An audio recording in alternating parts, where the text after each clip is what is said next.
today I feel like right now I feel nerves inside of my body, like how I feel right before I walk onto a stage in like a crowd of people. And it's always my hair. Like, it's always my hair. Hold on. Like,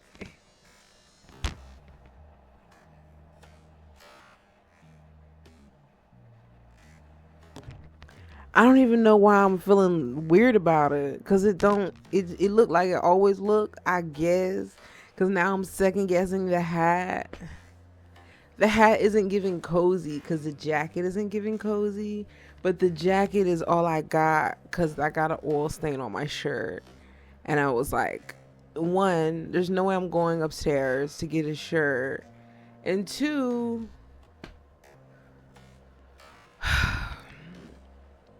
I just feel like I'm nervous. But right behind all that nervousness is just tired. But like being tired isn't funny and nobody laughs at the joke of I'm tired because I'm tired really isn't a joke. Have I like my hair, like why is it, maybe I was trying to give in to like the Cindy Lou flips out. Honestly, let's just go with that. I also learned it's best if I speak into the mic.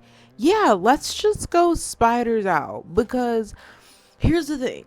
It's always a thing. There's always something, and the something is always going to be one of these fuck ass hair locks of mine.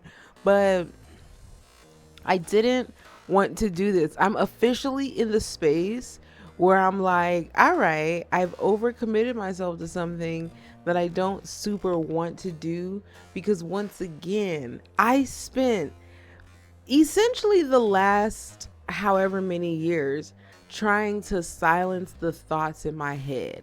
I don't have a lot of thoughts. That's why I enjoy conversation and talking to other people because I don't have to generate my own thoughts. I'm just engaging in conversation, which doesn't require thought thinking. It just requires curiosity and engagement. You look at them in their eyes. You observe the things that you observe how they're interacting with the world. You ask questions to the things that they're saying. Like, you're taking in another person. I don't know. Is that not normal and fun to people? Anyways, that was what I was missing. That's what I'm craving. Today I feel like I'm is like ready for something different and new. But I haven't achieved or accomplished the first thing. So how am I ready to go on to the next thing if I haven't achieved or accomplished the first thing? And that, my friends, is discipline that you learn as a child, but me as a person didn't learn that as a child. And I've learned that in the past 4 to 5 years of just being in my 30s. But I'm also like, number one is people around me that don't know that, but number two, that perfectly like it perfectly okay, because it perfectly explains why there's ghosts in my house. Like, true life, I live with ghosts. I've been trying to get to the bottom of that sinking eerie feeling of, yeah, something really good is about to happen, and then that sinky eerie feeling of, no girl, look at your life, look at your choices, look at your haircut. And it's because I've been living amongst ghosts. Like, I've been existing in the middle of two realms and I've been interacting with the realm without acknowledging that I'm interacting with that realm. Like, it's the thing about in the psychic world where you're explaining yourself and trying to explain to people that what you're seeing and feeling and hearing is real, but it's not real because it's not touchable with your tactile senses.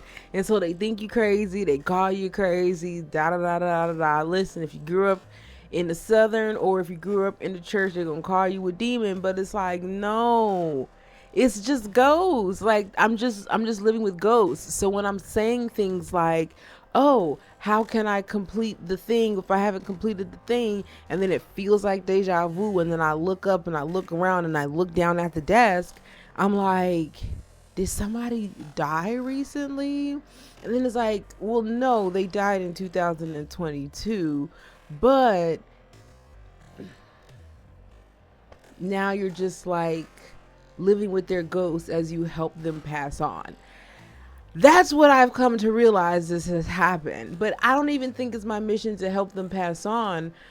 That's just part of the plot right now, is that I'm living with a ghost. And so I'm like, okay, if part of the plot is living with the ghost, then part of the plot is living with the ghost. However, I don't know that living with ghosts is particularly fun, because ghosts are stuck. Like, they're stuck beings, they're stuck creatures.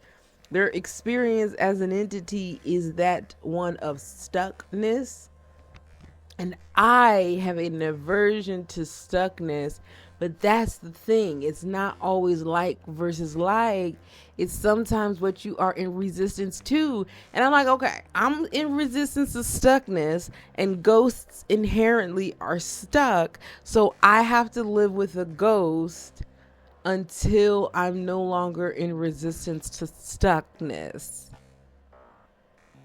Okay, like, so what do? So I don't have to help the ghost crossover. I just have to help myself get over. You know what I think I'm describing? The plot of that show with Gina Rodriguez, How to Die or Don't Die, or last year or 2023. This is the thing. People who aren't like tapped into the world, the aftershock, the global aftershock of 2023. Like 9/11 was like a big deal, but a lot of countries have had their own version of 9/11, and 2023 was that version's 9/11. However, that year, a lot of the TV was about reckoning with death.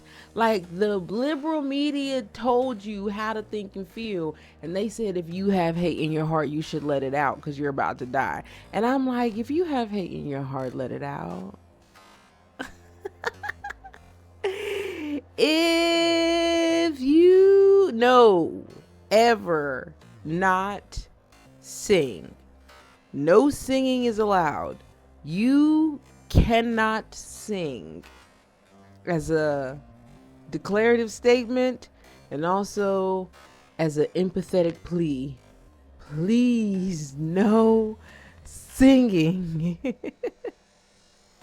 This isn't a musical. However, something about the musical is just like, it's the preparation for Pepperan. It's the preparation for Pepperan. Like, much too cool for 7th grade. 7th grade is one of those very important years of a adolescent's life, because that's when the peer approval and the pressure of the peers and all the thing about your peers, that's when it like starts to hit a certain type of crescendo. Because obviously as you get older, you start to care a little bit less. Like, by the time you're 15, 16, you do care less. You just now care more about your peers in the sex sense. I had the funniest thing in my head as soon as I said that, but I couldn't get the words out fast enough. And so I just laughed, but then it looked like I was laughing at myself saying sex. And that's basically what I was laughing at. But then I'm like, well, no, remember, you're 52, so you can't just laugh at the word sex. That would be crazy. So then I needed to explain that I wasn't simply just laughing at the word sex. I was laughing at a joke that I said to myself with quick and rapid, impeccable comedic timing, but nobody else heard it because it existed as a thought inside of my brain and I couldn't get it out fast enough. And that's the thing about my thoughts. Most of them are delightful. I like my thoughts. I think them and I laugh at them and I let them pass. But the thing about that is, if you don't have a lot of thoughts, that means you don't have a lot of words to say. And if you don't have a lot of words to say, people think you weird. And if they think you're weird, it's so amorphous of a term, weird, that they start to assume the worst possible things about you. And that puts you on the outskirts and the outs of the survival mechanism of the collective experience of being a human being.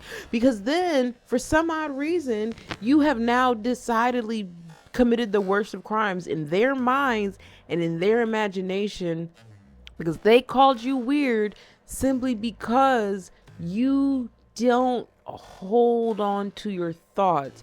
You don't cling to your thoughts. But everything about every esoteric reading, Bibles and Qurans and sheiks and souls and Sikhs and turbans. I don't fucking know, Jesus. I spent so many years trying to get religious dogma out of my brain that I love the idea of being a bimbo. And that part of you got to watch out for that. And so, all of that to say,